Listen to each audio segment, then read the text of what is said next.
Welcome back to the podcast. This is Matt Eagle from Eagle AI Agency. If you've been following along with the podcast, we've been interviewing high-level leaders in staffing, retained search, as well as fractional leadership, recruiting leadership. And I have Jared on the call. It's really exciting because I think when we're going through this, it's going to provoke a lot of ideas. And I don't think people have gotten this creative, but you got very creative with it, which I think is going to be really cool. So it's Jared Black from New Vine Group of newvinegroup.com. And so if you can, go ahead and introduce yourself and we'll jump right into the questions. Yeah, sure. So Jared Black, owner and founder of New Vine Employment Group. We're a boutique staffing, recruitment, and AI search firm. And we typically work with small to medium-sized businesses who are focused on growth and scale and help them by placing A players directly within their business for a fraction of the cost. Definitely fraction of the cost for sure. What have you seen in the last 12? I mean, we were talking about a little bit, your demographics a little bit different. You're in Miami, so South Florida, so it's pretty dense, right? What have you seen in the last 18 to 24 months that's kind of changed for you within staffing? Everything's changed. I mean, technology-wise, the adoption rate of AI in recruitment alone has doubled since last year, which I think will continue to probably double, if not even more, Way climb even more. faster. Yeah. The market has changed, meaning the talent shortages are more vast. The skills gap is getting wider. There's less and less people available to do the function or perform the job that companies actually want. So the available market is not keeping pace with the need of skills and experience that companies are demanding now. And like a market like South Florida, it's now become top three most expensive markets to live in. So it's creating an environment where really highly skilled, high impact employees are being sought after and rewarded for their experience and their skills, and everyone else is being tossed to the wayside. Yeah. When you say skill gap, what's creating that skill gap, you believe? Obviously, there's higher expectation, less funding for training, so a lot of people can't just bring people in and train. Like, where do you think the skill gap's coming from? I think it's a combination of things. It's not just one thing. I mean, if we want to go like philosophically, it might be just with, what does education look like today? Are we properly training and preparing our youth to enter today's workforce? I think that there's been a little bit of a correction there in the university level. I think there's a little bit more adoption, but you fast forward, if you go back, 5, 7, maybe 10 years ago, we did not prepare that generation to work in this environment. And so there is a huge population of new professionals that have entered the workforce that aren't adequately prepared for today's work. You combine that with the fact that there's 10,000, I'm sorry, no, nearly 10,000 baby boomers per day leaving the workforce. And so you have a workforce that's shrinking, that doesn't have the experience. We can't replace the one that's leaving with the skills and the ability that they have. And so that, with the technology changing as fast as it's changing, you think about like AI, there's a growing need for very specific roles. Other than that, everything else is kind of at risk for either replacement, elimination, or just Yeah. AI altogether. Yeah, that's incredible. Like I would imagine because I work with a couple companies, one of them being just helping people get into data analytics. I think there's a huge competency gap between what does the market need and what's being taught from a Yeah. formal level, right? And then obviously people are expecting high level of competency up front. So meaning like they're able to make an impact day one, which that's unrealistic too. So it's kind of like an unrealistic expectation from the employer and unrealistic expectation from the employee just colliding together, Yeah. and then everybody's trying to fill the gaps in with AI, Yeah. I mean, or if you take like a let's say a business school grad, they're going to come out of business school, they're going to be seeking, 150 to $200,000. That's what they want, right? With no real professional experience. And the business is going to say, we want 10 years of professional experience. And so, right, there's a stalemate. They're like, what do we do? And so the options are limited to both parties, right? The business is kind of have to, all right, we're going to have to change maybe our approach. Maybe we want somebody with 3 years of experience or 5 years of experience, or maybe we don't want somebody with a master's degree or a business degree, or maybe we want somebody who's just been, from our competitor with a regular bachelor's degree over the last 7 years. So the models are changing. businesses are starting to, I would say, relax some of the requirements or change their business model altogether. And the same would be with some employees, or I would say candidates. They're going to have to either one, continue education, whether it's spending time in, not your traditional education courses. Like Anthropic has a ton of great education courses that you can take for free just to become more AI aware, advanced, prepared for the workforce, right? Google the same. Like you can get some great education through the courses free through Google's AI coursework. But the skills gap is definitely quite clear. Yeah, that's amazing. And obviously we've talked plenty of times before this, but yeah, obviously no stranger to the fact of evolving by yourself and obviously evolving with self-learning within AI too as well. Can you kind of just talk about that journey? One, I want to know how it felt. Like I think people feel like this is just gonna suck, right? Yeah. Or it also kind of how it leveled you up within your current business right now. I think learning anything, it definitely requires a bit of, there's resistance always, right? Because you're killing maybe a previous version or maybe a previous thought process of yourself, let's say. So you're kind of like shedding into this new version of yourself when you're learning a new anything, right? So if you're learning about health and wellness, or you're learning about how to diet, or you're learning about AI, whatever it is, you've kind of like taken this new step forward and you can't really go back to the old thing. You have to kind of adopt it. So it's always going to suck at the front end because you're learning something new, which is always uncomfortable. But if you're, I think, open to the prospect of what the future looks like, that feels very exciting. And when you're going through it step by step, a bit of reward, you feel rewarded for that type of work or for practicing some of it and putting into maybe implementation, whether you're putting in your business or putting in your personal life or whatever it would look like. And you start to get, motivated to do more of it or expose yourself to more of it and really just open up your eyes to the opportunities.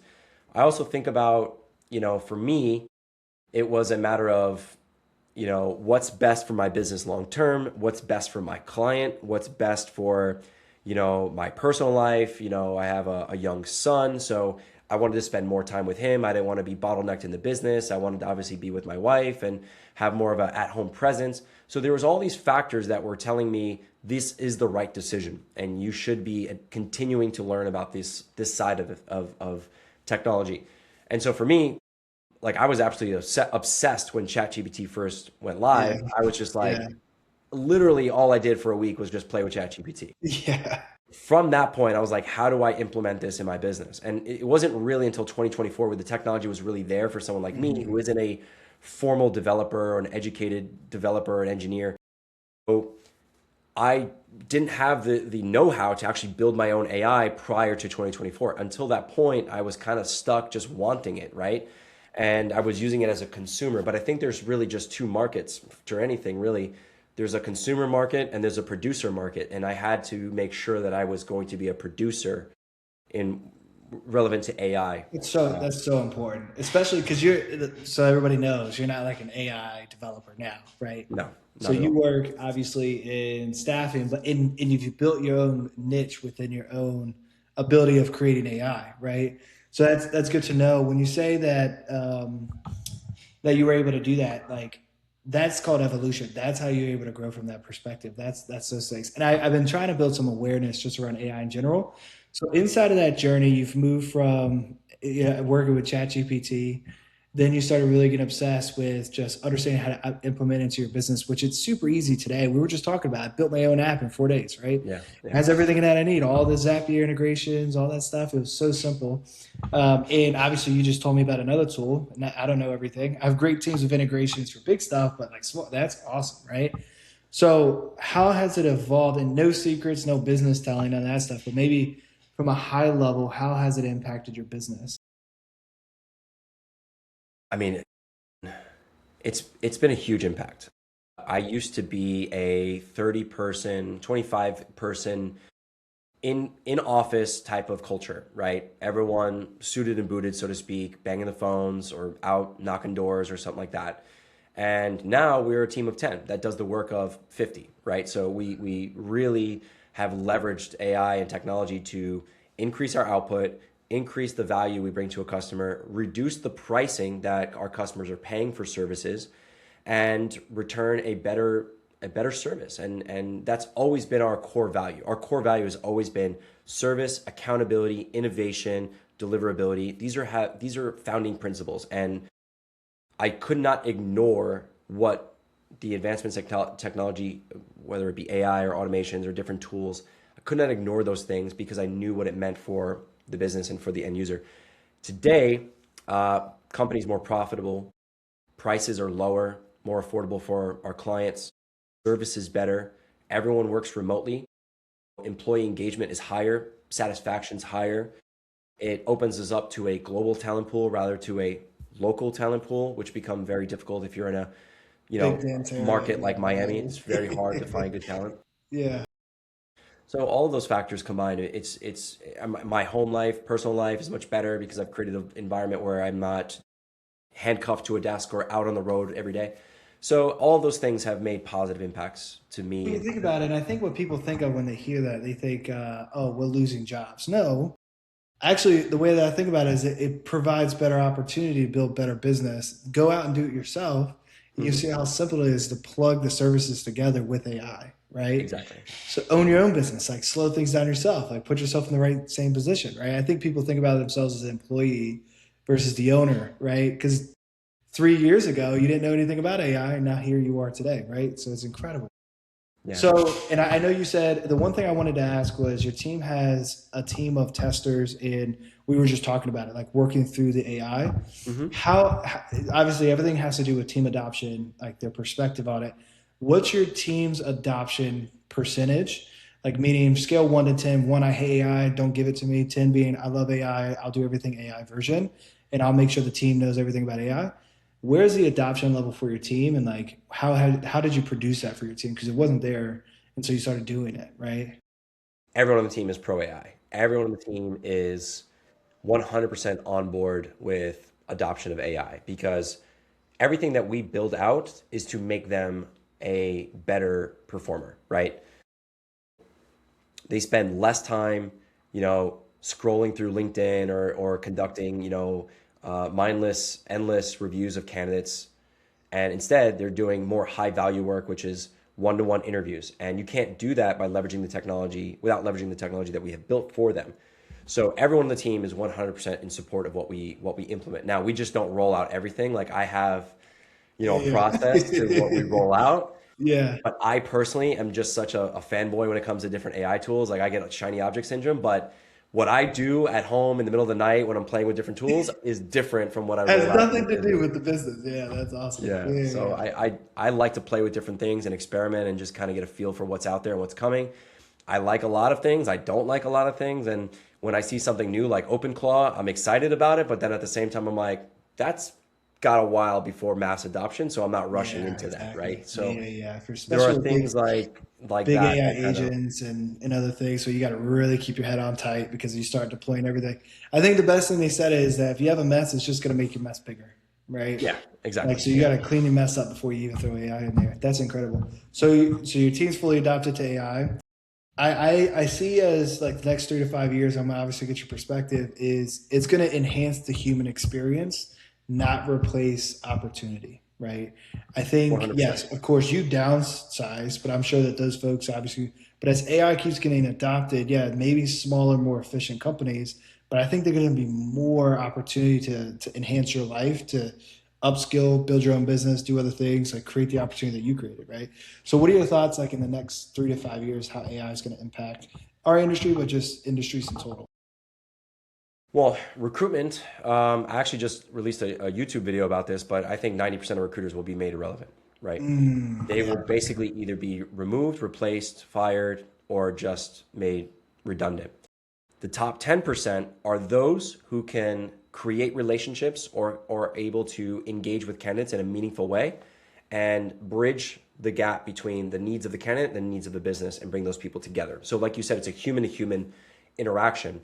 But that entirety of that 10% have 100% adopted AI and they're leveraging AI to do all the other work, right? So they're focusing on the human element, but the consolidation, the discovery, the grading, the ranking, the discovery, all of that is being conducted by AI or teams or swarms of AI.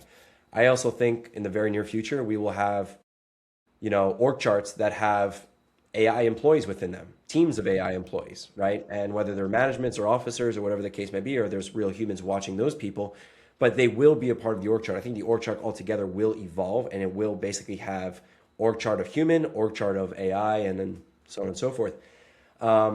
But yeah, I think that 90% of recruiters will be made irrelevant. I actually compare it to how the auto industry was. Like if you used to go buy a car back in the day, Yeah, that's you good. Yeah, fully yeah. expected to haggle and fight with a car dealer and have no visibility on whether you won or not, just how you felt after you left. Like, did I feel like I got a good deal? Yes. Okay, I won.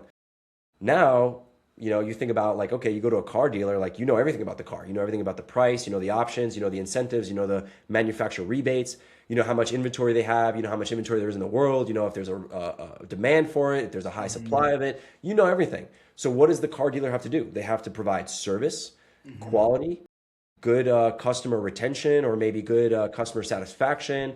They have to maybe give like extra rebates or maybe have like some special thing that they only offer that nobody else can offer. So they have to differentiate themselves in some way. And so that will be the same for most businesses, especially in the service space. But recruitment, I really, really believe that this is going to be an Yeah, area where that's gonna make some people mad that I've connected to. Yeah, 100%, it's gonna be. Oh, that's a good 100%. one. I'm gonna tell Joy to make sure that one is the one that I clip. And the reason being is because they're like, there's no way you can ever replace a face-to-face conversation. Now, I agree, right? But it's going to reduce redundancy, and the person that can communicate the best rises to the top. We're So, like doing you hundreds said, of placements a year, doing yeah. millions of dollars in employees' salaries, and not one of those are face to face, person to person interviews. They're all virtual. They're all Mm, virtual interactions. We yeah. engage with them. We get to know them. We spend time with them. It's not like a shortcut or a cheapened version of it. It's just no one's coming to an office and sitting across the desk from you, right? Yeah. We're respecting their time. These are all working professionals. Like our philosophy is not the bottom 10% that are out there looking for work. We're trying to engage with the top 80% who are already out there working and performing and not actively looking. So we're Yeah. trying to find those people, Communicate. connect with Yeah. them, engage with them in a meaningful way, and offer them an opportunity that benefits their career. Yeah. That's amazing. One of the best, I think this is one of the best podcasts. I think you really shine light to the fact that it's easy to adopt, not easy, bad word, right? Simple to adopt AI, simple to learn AI on your own. It's imperative to put AI together, right? In the future is going to be integrated with AI, even to the point where there's AI agents that are actually in the org chart that you're communicating to. Hey, so and it's I know people think that's weird. It sounds weird, but it's real. Like you can go talk to AI agents right now, and they will communicate to each other. Let's say you put 5 AI agents together, communicating just like humans do, just much faster, much more efficient. They have less errors, right? So we only have 4 minutes, but one last question is, what would you say to yourself, your version of you when you first started the business? What's the number one advice you would give to yourself when you first started the business if you were here talking to your past self? Yeah, if I saw my past self when I first started the business, I would just tell them don't quit, because it's like any business, any entrepreneur probably goes through very dark periods of their business or lonely. It's a lonely journey. Even, you can't really, speak to your wife or your spouse fully because they really don't understand. And as an entrepreneur, most people are, we chose this journey, so you can't complain about it either, right? So you have to kind of, you know, bottle this within and just carry it on. And most people either quit somewhere along that journey just because of stress or because of the factors or whatever the case may be. But, if not just to myself, but to any early entrepreneur, you can't really lose if you don't stop playing the game. So I would just say, don't quit, keep learning, keep pushing forward, keep challenging yourself. And I did those things, and it's led me to this, this period of my life and this period of Yeah. business, which has Incredible been great. service too. I mean, when Yeah. we talk to, obviously we're not going to talk about it here. I don't want to give anybody any ideas and create Yeah. competitive edge here, but it's an incredible service, something I've never actually heard of. It sounds very similar to other services, but because you added AI and added the quality checks and you added all the things inside of that process, it made your life so much easier, faster. Now you're no one's going to be able to compete with you on price. I just tell you that much, right? That's as much as I'll give. I also Um, I also have the luxury to work with who I want to work with, right? So if right. somebody isn't a Yeah, good fit, quality. like I'm not Mhm. chasing them and like desperate for the business. If they're not a good fit, I tell them, okay, that's perfectly fine. There's a lot of other options out there for you, and we know who we want to work with, and we're working with clients who are, I would say, if they're not like big on AI, at least they're technology open or Mhm. technology curious. Like they don't have to know everything about AI, but they definitely shouldn't be anti-AI, Right. and they should be focused on building their business, scaling their teams or scaling their company, and they should not worry about the talent acquisition side. Like talent Yeah. acquisition slows a lot of scale down because either one, they don't know how to do it properly, or two, they have high turnover, or three, they just suck at it. And so we solve that point for them at an affordable cost and allows them to scale continuously. Yeah, I'm not in staffing anymore, so I can say it. TA, internal TA is a redundancy in itself too, right? They're just, I would say if you're in HR and you really don't think you can recruit, go ahead and outsource it. There's some phenomenal people. Don't look at them as car salespeople. Respect them. Their job's really hard. I did it for a very long time. But dude, Jared, thanks so much for jumping on. It's such a big value add. We definitely got to do part two on this. If Sure. anybody wanted to look you up, how can they find you? Yeah, find me on YouTube. You could just search Jared Black NV, which stands for Newvine. Or you can find me on LinkedIn just by Jared Black, and you'll find me there. But yeah, anytime. Yeah, I'm gonna look at your YouTube right now, to be honest with you. Well, again, thank you so much. I appreciate the time. Absolutely.